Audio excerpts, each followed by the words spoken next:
Hi, welcome to Exit Velo. I wanted to break down the Brewers-Rangers series, first Brewers sweep since the opening weekend against the Yankees, so let's talk about it.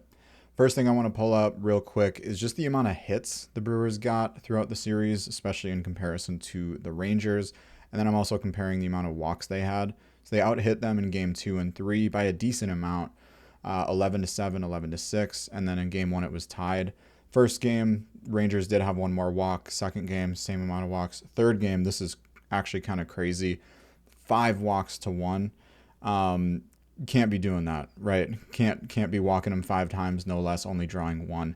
The other thing about this is that one walk was by Isaac Collins with 1 out in the 9th inning. So they got through 8 full innings without a single walk.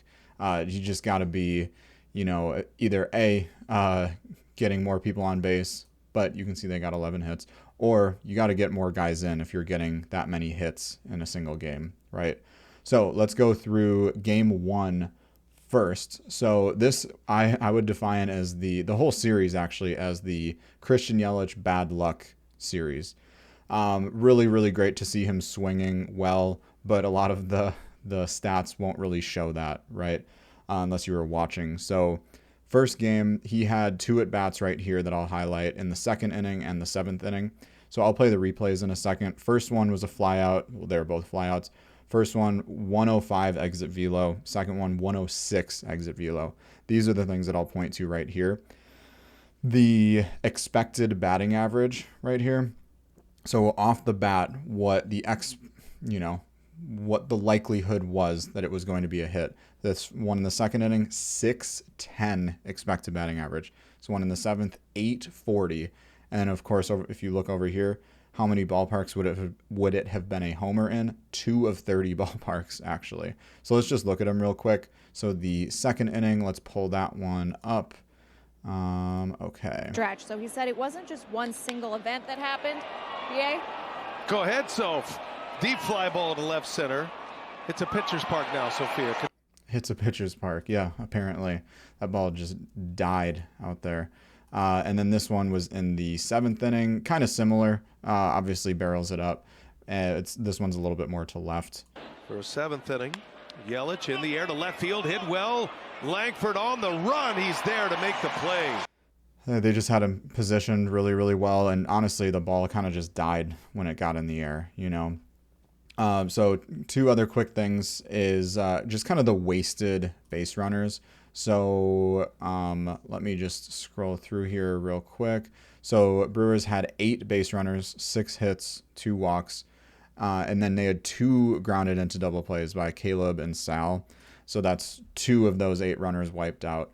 And then the other one was Churio trying to take second on a fly out from Bill. And he wasn't even close here if you look at it. Churio's going to tag. And Churio's on his way to second. Throw comes in, and Churio's out.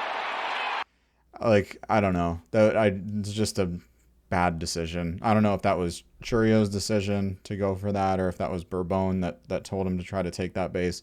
Honestly, just a very, very bad base running, honestly. So 3 of their 8 base runners they had the whole game were wiped out in some way. So over a third of their base runners. Let's go to game 2. All right, final score 4-5. So this was obviously the closest game of the series.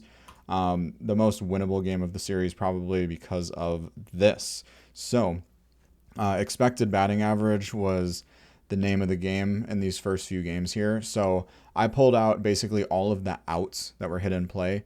And then you can see I do have 2 singles in here. I'll get into that in a moment. So here's the expected batting average. So again, when it hit the bat, what the odds were that it would have been a hit. So let's go from the top down. So Bryce in the 5th inning, that was the home run that he had robbed. So obviously the expected batting average was quite high. It was 820. Not only that, but it would have been a homer in 14 of 30 ballparks, one of which was probably that ballpark because it was robbed. So kind of makes sense. Hit it 401 feet. Just hate to see it as the hitter, right? And then Durbin, kind of apparently the same expected batting average, same inning as well. Hit it 384 feet, 102 off the bat. 820 expected. Apparently would have been a homer in one ballpark. Maybe it would have been Fenway because he hit it. I don't know, because it seemed like it was, maybe it wouldn't, I don't know, maybe Yankee Stadium, I'm not sure. And then going down the line here, Isaac Collins, he had a liner that he hit to first base. It was knocked down by the first baseman, so that's why it's labeled as a ground out. 680. Vaughn had a liner that he hit. I think it was to the infield. 660. Contreras had a line out. I don't remember this one exactly, but it was a hard hit ball, almost basically 100 off the bat. 630. And then Yelich, this is what ended the game. So Churio was on first, tying runner on base. Just hit a screamer, 103 off the bat, right at Hellman. Just such terrible luck. And then lastly, Churio, he had one that was 410. This one was one of those hits that it was a ground out. As soon as Churio hit it, you just kind of assume it's getting through the middle and just going to be a single. And then the camera cuts over and you can just see the second baseman just kind of propped up just behind second base and was able to field it pretty easily. I'm curious if I could pull that up easily here. Jackson Churio. Magic number to win the division. We'll take it down to 10.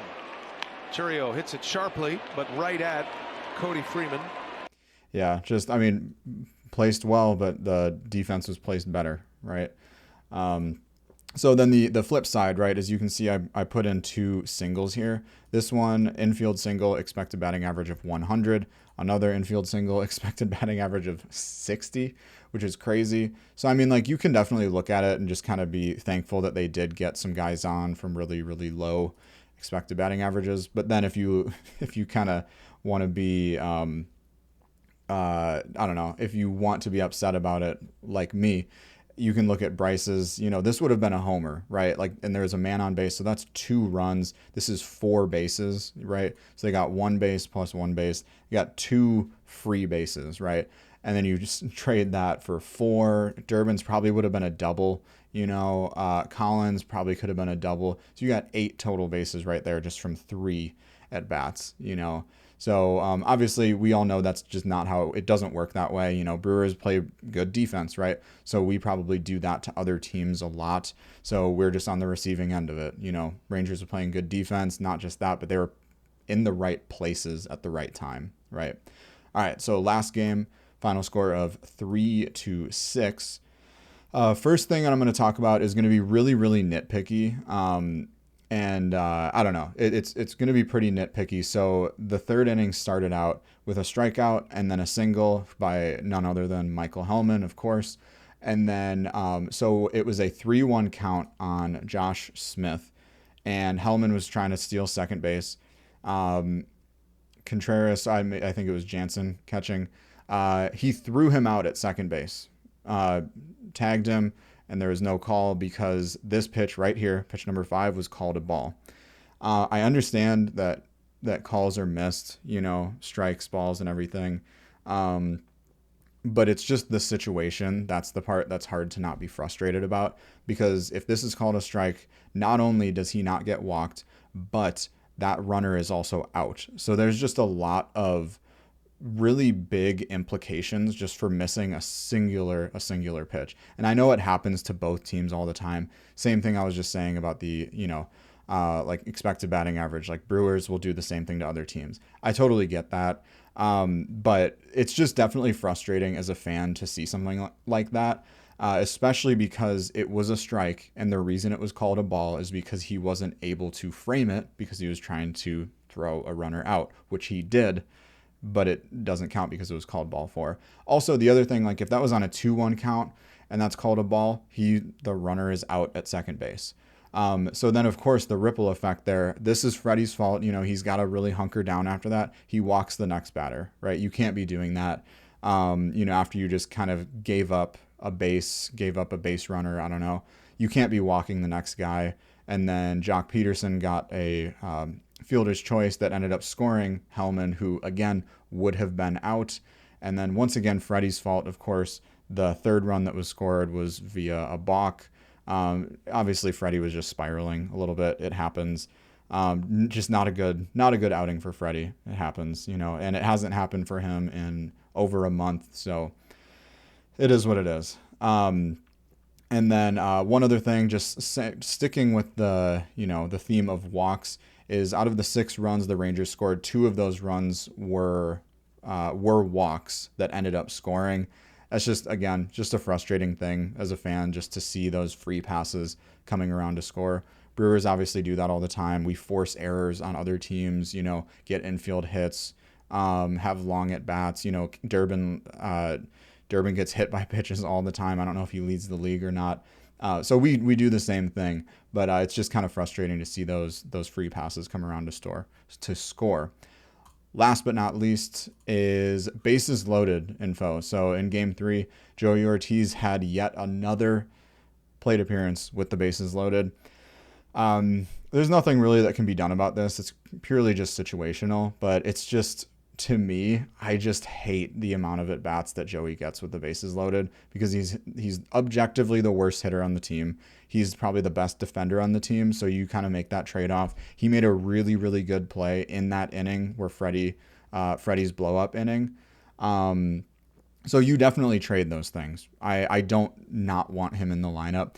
It's just so funny how many at-bats he gets with the bases loaded. He leads the entire league with plate appearances with the bases loaded. He's tied with, I forget who it is. It was maybe somebody on the Rays, with also 28 at-bats. He's got 5 hits. Of course, one of those was a grand slam, which is great. But then, of course, you see the 2 guys behind him, Collins and Bryce, both hitting over 400 with the bases loaded. And this is the really baffling part, is Yelich. He is 8 for 11 with the bases loaded this year. That's just crazy. So I would just really love, and obviously, like I said, it's purely just coincidence, it's probably just Durbin getting on base a lot, whoever's in front of him, whoever hits 7th a lot, Durbin kind of jumps around from 7 and 8. There's just people getting on base, which is a good thing, but then they're just setting up the wrong guy, most of the time. So anyways, thanks for listening to me talk about the Brewers, and I hope everybody has a great day.